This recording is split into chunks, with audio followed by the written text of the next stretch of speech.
ventilátor GEMI Elektronika.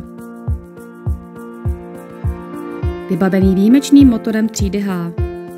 Díky systému inteligentní regulace úsilí, který vyvinula a patentovala společnost GEMI, se v případě zátěže nebo abnormální absorpce motor okamžitě zastaví, aby se předešlo nenapravitelnému poškození. Systém se automaticky opětovně spustí ihned po obnovení normálních podmínek. Společnost GEMI vyrobila i unikátní celokovový chladící ventilátor motoru, který umožňuje chlazení i při velmi vysokých teplotách.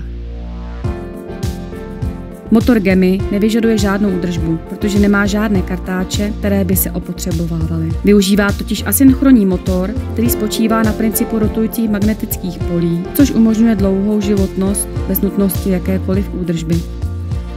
Jedinečná jsou i vynutí, která jsou díky inovativnímu systému, takzvaně silné odolnosti vůči vysokým teplotám, společnosti GEMI konstruována tak, aby odolala vysokým teplotám. To vše je možné díky smaltování keramických vláken na vynutí, díky čemuž může motor fungovat při extrémně vysokých teplotách, ale také se díky přímé tepelné výměně chladit.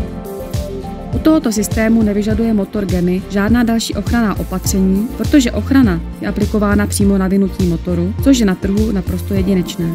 Ložiska motoru jsou vybavena následujícími systémy. Tiché ložisko SKF, konstruované společností GEMI, dokáže odolávat velmi vysokým teplotám a zachovat si v průběhu času tichý provoz.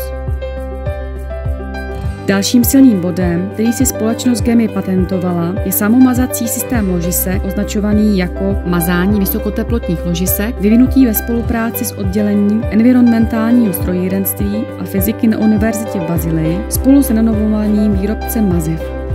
Motor GEMI využívá speciální mazivo, díky němuž není třeba provádět žádná opatření z hlediska údržby, funkčnost všech pohyblivých dílů je zaručena po dobu životnosti zařízení.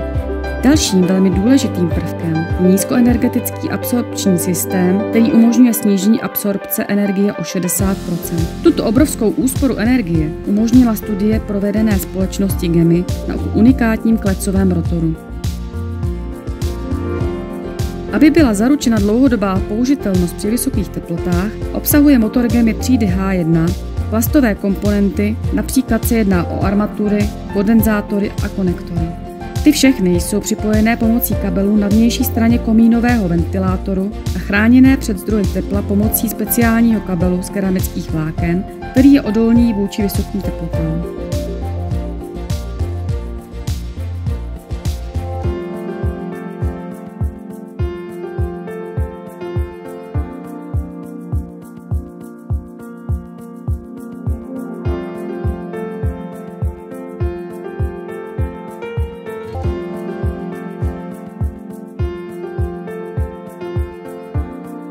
Komínový ventilátor GEMI, na ten se můžete spolehnout.